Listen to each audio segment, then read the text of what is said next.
आज के दिन सन 1863 में जन्मे वेदांत के प्रभावशाली आध्यात्मिक गुरु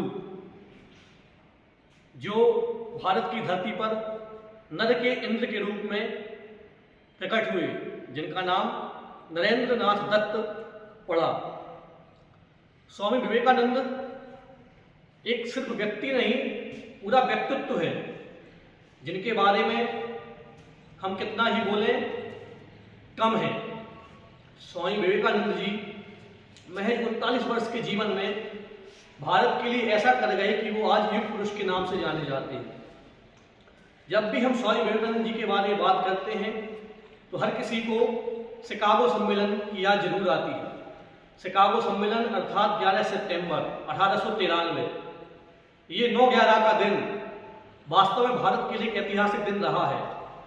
जब ये शिकागो सम्मेलन के पहले विवेकानंद जी अमेरिका गए तो उनको उनके भगवा वस्त्रों को देख, उनके रंग को देख, अमेरिका में रंग और वस्त्रों के आधार पर उनका अपमान किया गया। तब विवेकानंद जी ने जवाब दिया कि होती होगी पहचान आपके देश में रंग और वस्त्रों से, चरित्र से जो जाना जाए भारत देश हमारा है।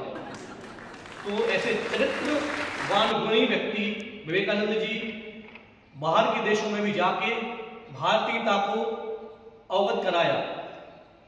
फिर शिकागो धर्म संसद में 1893 में विभिन्न देशों के प्रतिनिधि उस सभा में उपस्थित थे। जब विवेकानंद जी उस धर्म सभा को संबोधित करने पहुंचे तो उनके सिर्फ 5 प्रारंभिक शब्द थे। इन 5 प्रारंभिक शब्दों से ही पूरी सभा का हृदय जीत लिया। उन्होंने कहा, मेरे प्यारे अमेरिकी भाई एवं बहनों। इतने 5 शब्दों से ही पूरे सभा ने ऐसी तालियां बजाई और 7000 लोगों ने मानो एक साथ खड़े होकर एक सूर्य को नमस्कार किया हो।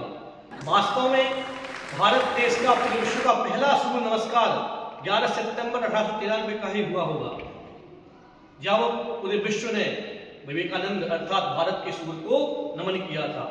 आज उन्हीं के जन्म दिवस पर हम प्रत्येक वर्ष 12 जनवरी को सूर्य नमस्कार का पर्व मनाते हैं एवं विभिन्न आसन प्राणायाम करके सूर्य नमस्कार करते हैं।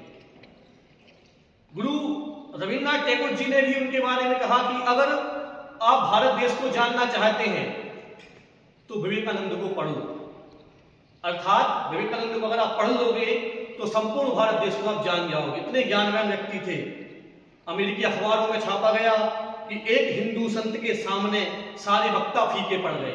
शिकागो धर्म सभा का ऐसा उद्बोधन था कि वास्तव में 200 देशों के 60,000 प्रतिनिधियों की चकाचौंध आंखों में आ चुकी थी।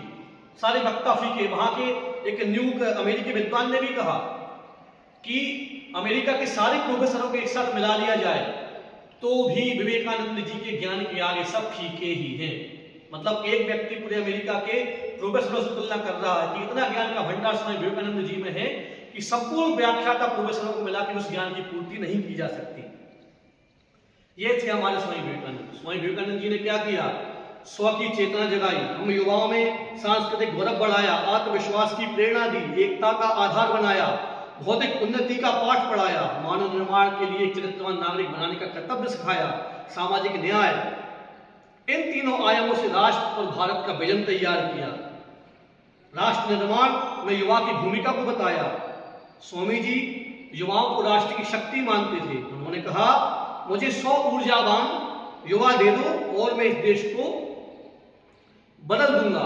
मतलब सिर्फ 100 युवाओं को लेकर वो देश बदलने की शक्ति रखते थे। उनको पता था अगर हमें आत्मविश्वास है, आत्मशक्ति हमारी दृढ़ है तो हम पूरे देश का, पूरे विश्व को बदल सकते हैं। उन्होंने युवा निर्माण के कुछ आयाम बताए, पवित्रता, धैर्य, दृढ़ता, निस्वार्थता, चरित्र की शुद्धता।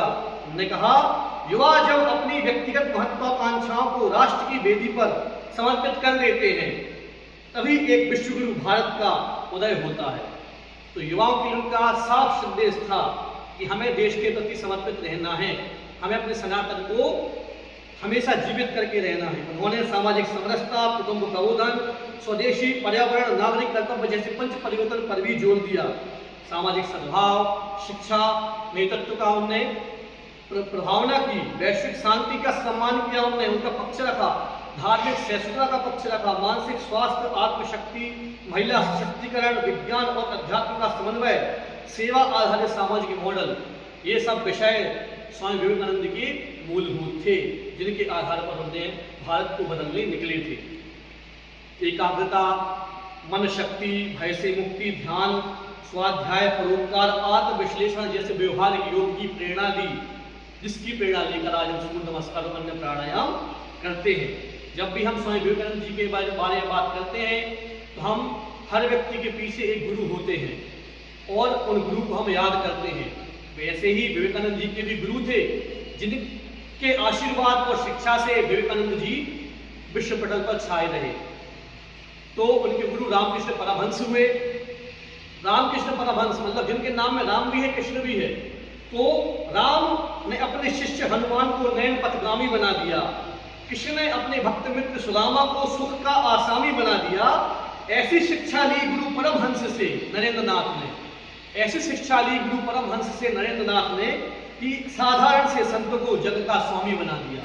वास्तव में स्वामी रामकृष्ण परमहंस ने ऐसा गुरुत्व दिखाया कि विवेकानंद के शिष्यत्व को मजबूत कर सके।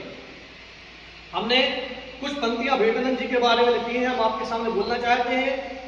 तुम रामकृष्ण के परमहंस, तुम रामकृष्ण के परमहंस, तुम सनातन के जीवंत अंश, तुम में विवेक आनंद तुम ही, हम युवा शक्ति का मंच तुम ही, राष्ट्रभक्ति का मूल तुम ही, ईर्ष्या के बदले फूल तुम ही, स्वचेतना के उद्बोधक तुम हो, निज कर्तव्यों के उद्घोषक तुम हो, सहिष्णुता के परिचायक तुम हो, विश्व शांति के ध्वजवाहक तुम हो, शिक्षा के मूल मंत्र तुम ही, अध्यात्म प्रणेता संत तुम ही, पवित्र चरित्र के सौरभ तुम, भारतीय संस्कार के गौरव तुम, राम राज्य की गंध तुम ही, तारा मंडल और चंद्र तुम ही, माँ भारती के चरणों की रज तुम हो, माँ भारती के चरणों की रज तुम हो, इस धरती के सूरज तुम हो, इस धरती के सूरज तुम हो। और हमें अंतिम 4 पंक्तियों से अपनी वाणी को विराम देंगे कि हमें कैसा बनना है, विवेकानंद जी से क्या प्रेरणा लेनी है कि अब हमें एकता का उद्घोष चाहिए, अब हमें एकता का उद्घोष चाहिए, असहिष्णु जय चंदों पर घोष चाहिए।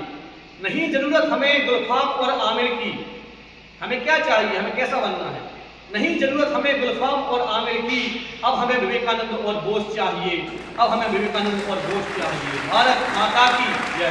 धन्यवाद।